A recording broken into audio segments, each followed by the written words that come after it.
Hello, guys. I'm back to talk to you to see. Hopefully, I'm trying to figure this out. I'm calling, coming in to apologize to everybody that's been on chat live, YouTube chat live with me for the last two times.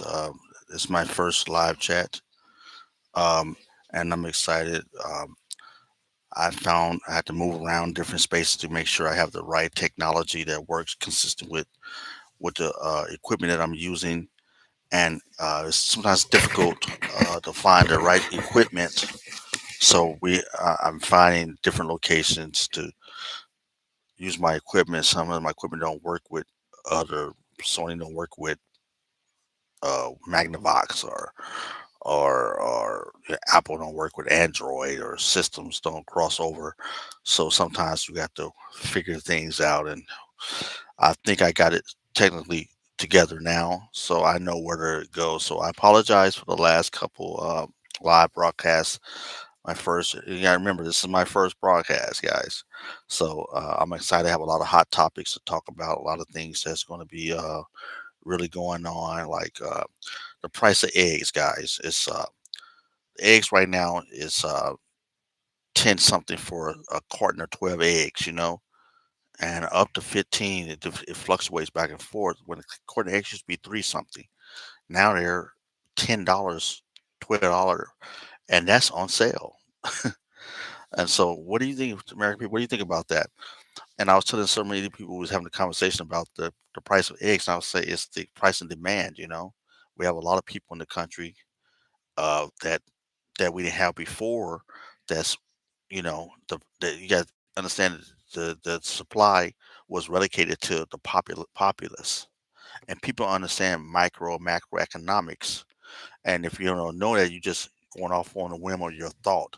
So I try to bring education to the platform to talk to ones about like um, it, macroeconomics, meaning supply and demand the curve. We're in a major curve of supply because demand is really high, so that drums up the price point. This is free market capitalism. You got to understand that. We're a capitalist nation. You can have democratic ideologies and all that, and that's fine. We do, but overall, we're a rule-bearing capitalist nation. And what I mean by that is, it's about the dollar bill, the almighty dollar. You know, and I'm not saying you have to live that way, but the system is structured around that. It's principled. You can look everywhere and see it. That's why price tags have things with price tags on there. So when you're looking at it from that perspective, you got to understand when there's more people buying eggs and it's running out, to slow down the curve, you got to raise the price point up. And they say, oh, no, you don't. That don't make no sense. Raise the price. Why you going to charge more for it if there's less eggs? Well, less people could buy the eggs. And so that drives the price point up. So if there's more eggs, then the price point will go down because the supply is high, so and demand is not as high. So that lowers the price to a certain extent. So when you look at them such scenarios, you see why the price point is not a person in the office can do something about it. It's about the infrastructure that's set place, the capitalistic infrastructure that's set place, and that has to be adjusted. And so ones don't look at it from that perspective. They just think water eggs are three times what it used to be. And that's why the demand is high. There's more people purchasing eggs, and there's not enough eggs being um, on the market. I would say I'm trying to use an analogy, or there's only so many chickens. You know, we can grow more chickens if we're doing it for the demand, the populace that we have. But there's a major populace in our country that we're not holding accountability. That's what I'm trying to say. That the system is not recognized. So when you got this influx of people that's garnering all these resources, that drives different the supply and demand structure differently, and that's the concern. Like when we produce so many, like cars and stuff, we have so many cars for so many people in the populace, and we know the car industry knows how many people that's going to purchase by their grid and their population. They have salesmen. Everything is relocated onto the populace. So when you have a uncountable, you have A, B, and uncountable Z, and Z now is up to C. What's going on here? This is throwing the algorithm all the way off. So that's what we're dealing with, if that makes sense. So until we get that into under control, we're going to have a fluctuation of the price point of eggs and the amount of eggs that's on the market. Because it's accountability. When I mean accountability, it means how many people are there that we can make so many eggs for. If we know A, B. If we don't know Z, it's an unknown factor, and Z is within the system, and Z is taking all of these products, produces, then we're held at a, a, a, a dysfunction because we can't relocate the supply because we don't know what Z is. We know what Z is 5 million, 2 million, 10 million, 20 million. We don't, Z is unknown. And it's a major factor that's causing this swing in our supply and demand chain. So this is what I'm trying to illustrate. So that's what to the ones that's thinkers, that's what we got to hold accountable, not a administration. I hope I'm talking to the American people. I hope you understand what I'm trying to say, because that's a factor. And if you take that kind of analogy and you equate it in the housing market, you equate it in the healthcare, you can see what's happening out in our infrastructure in our society. That's going array, and so no one can account for this until we get that in control, and that's a reality. I'm not saying that's the only reality. I'm saying that's a factor in the reality that we have to address as the American people and make our representatives known, voice known, if we want to change, you know. And that's one of the main things was talking about. We was talking about today. Uh, I brought somebody brought that up about, man, the eggs are so expensive. I was like, yeah, I can see why. And they was like, what do you mean, Frank? I was like, look around, look at the economy. Look what's going on. It's not what I feel. It's not what I think. It's what's happening. You know, it is not a thinking process, not a feeling. It's you just go to the store and look at the store, and you can see, it's, price of bread, the price of gas. Why is that? These are all factors. So, if you want to hide your head like an ostrich, hide your head in the sand. That's your choice. You have the right. You're American. You're free to make your decisions. That's one thing great about this American country.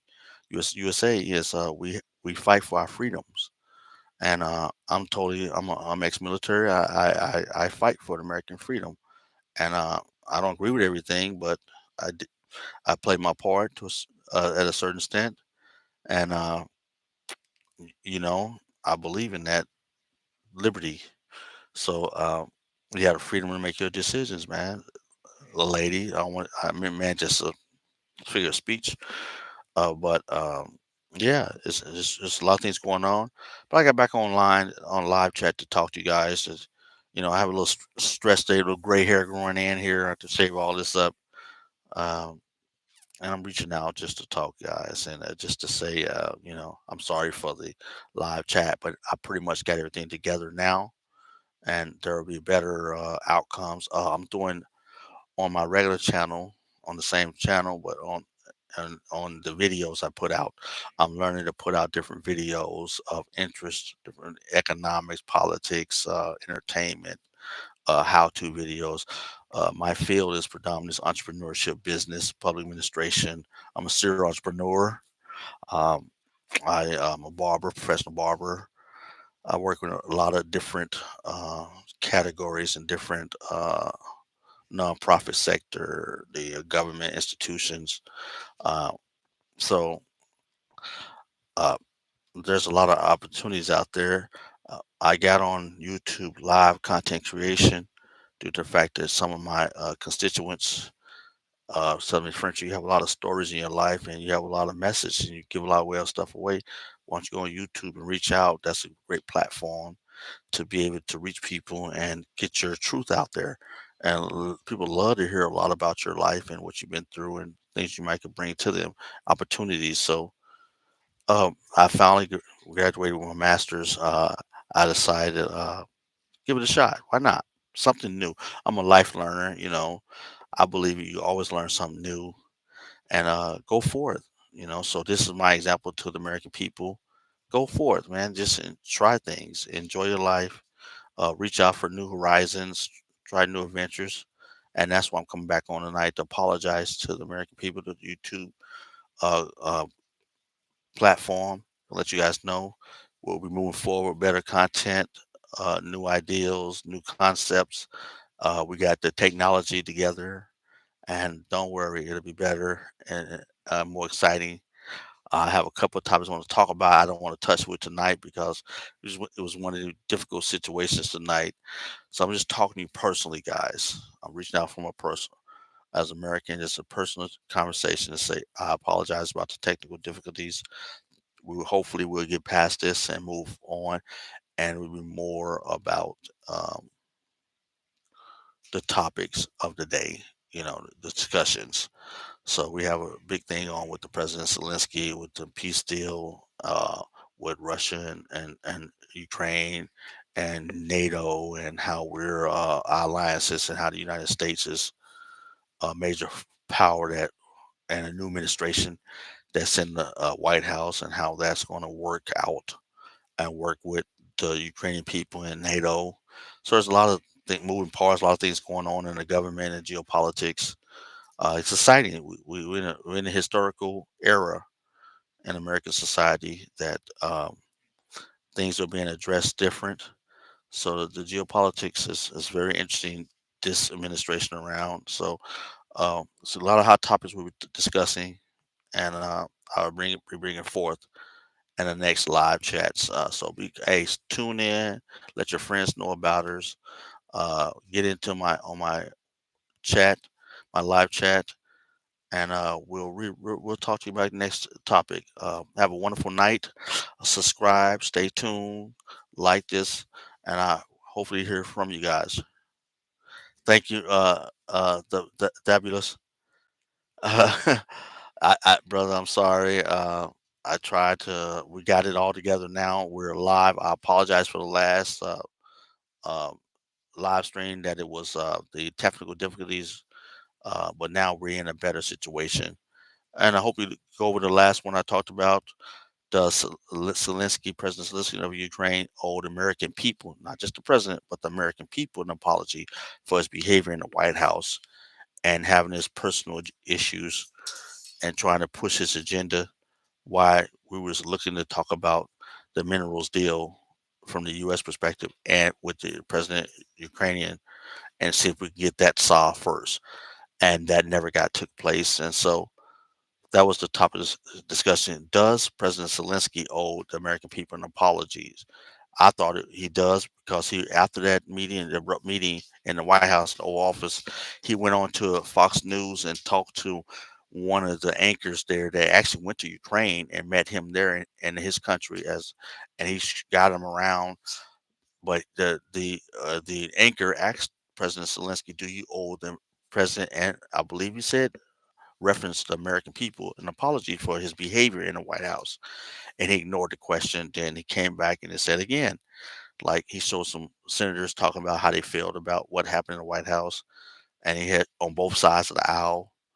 And then he came back in and asked him, and he kind of ignored it again, kind of touched but on it, but ignored it again.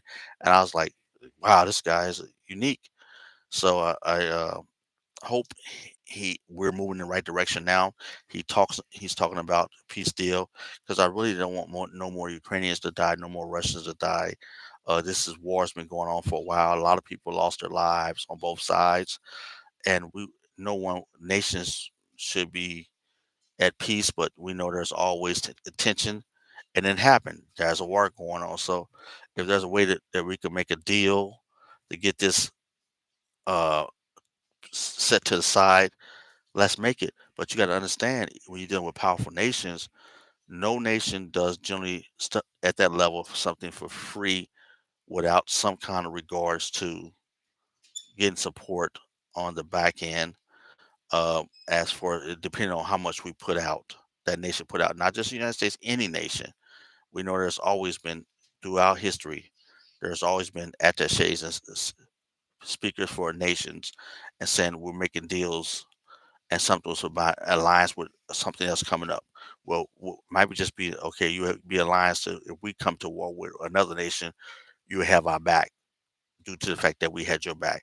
But there's always been a deal, you know, not a partnership, a deal, and that's what's going on right now. So I don't know. It was just interesting. I just watch him in the President Zelensky of Ukraine, watched him in the White House, and I watched him at that meeting after the White House, and just listened to about 1 minute and 40 seconds. He stated that he thought he was trying to pressure the president. So I was like, he came with his own agenda. So I don't know your opinion. Leave it in the comment section. Let me know what you thought about the meeting at the White House. That's the hot topic. I think they're trying to reach that agreement again, and I think President Zelensky of the Ukraine is want to make that deal final. So we'll see, and I'll be back talking about that a little later and see what's going on. So I got to get back online and check out what's happening in the media, and I'll come back to the people, let you know. But I'm glad the mic's working. I'll see you guys next time. Have a wonderful night. Subscribe. Let your friends know about us. We'll be back here with more information. Have a wonderful night.